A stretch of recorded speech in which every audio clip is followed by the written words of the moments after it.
আজকে বৃহস্পতিবার, তাই একটু সকাল করেই ঘুম থেকে উঠে পড়েছিলাম।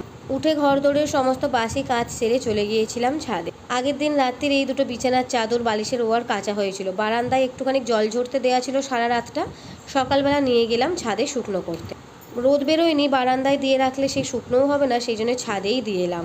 এসে দেখি এইদিকে বর্মশাই আর মেয়ে দুজনেই উঠে পড়েছে। তারপরে আমি লেবু জলটা রেডি করলাম, আর মাম্মামের যেহেতু এখনো ঘুমটা ঠিকঠাক হয়নি, ও কিন্তু বর্মশাইয়ের কোলে আবার ঘুমিয়ে পড়ে। মাম্মামকে ঘুম পাড়িয়ে দিয়ে নিচে সবজিওয়ালা এসেছিল, কিছু টুকিটাকি কিনে আনলাম। আর এইদিকে আমার বর্মশাই করে দিল আজকে লক্ষ্মী পুজোটা। কত সুন্দর করে সাজিয়ে পুজো করেছে দেখো। আজকে সকালে ব্রেকফাস্টে খেলাম দুধ কর্নফ্লেক্স। তারপর বর্মশাই মাম্মামকে আদর করে চলে গেল অফিসে।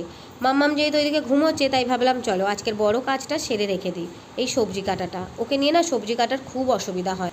ও ঘুমিয়ে থাকলে সবজিটা কাটতে আমারও সুবিধা হয়। আর অনেক দিন ধরেই এই আমলকিগুলো পড়েছিলাম, আজকে যেহেতু একটু হাতে সময় আছে সেটাও কেটে নিলাম। যা যা রান্না হবে সব সবজি কেটে রেডি করে রেখেছি, এবার উঠে পড়লেও আর অসুবিধা নেই। মাম্মামের খাবারটা এদিকে রেডি করে নিলাম, তারপরে আমার মাম্মামও দেখো ঘুম থেকে উঠে পড়েছে। তখন 11:15 বাজে। মাম্মামকে খাইয়ে আমি চলে এসেছি রান্নাঘরে। 12টা মতো বাজতে যাচ্ছে, এবার রান্না তো করতেই হবে। কিন্তু দেখো মেয়েকে সামলাবো না, এদিকে রান্না বান্না করবো।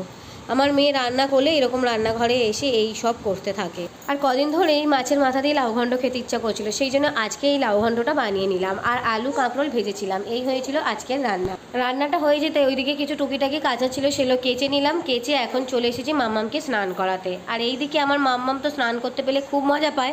গরম জল ঠান্ডা জল পাইল করে ওকে এখনও আমি স্নান করাই। আজকে যেহেতু মাম্মাম জেগে আছে, সেই জন্য আমি তো স্নান করতে পারবোই না, ওই জন্য ওই গাড়িটাতে বসিয়ে রেখেই স্নান করব। কিছু করার নেই, এইভাবেই আমাকে কাজ করতে হয়।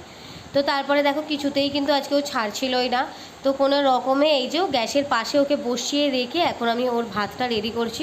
ওকে খাইয়ে দেবো, তারপর আমিও খেয়ে নেবো। আর মাম্মাম দেখো এদিকে ঘুমিয়ে পড়েছে, ওর পাশে বসে আমি কিছু কাজ করছিলাম। আজকের মতো এইটুকুই, টাটা, দেখাবে নেক্সট।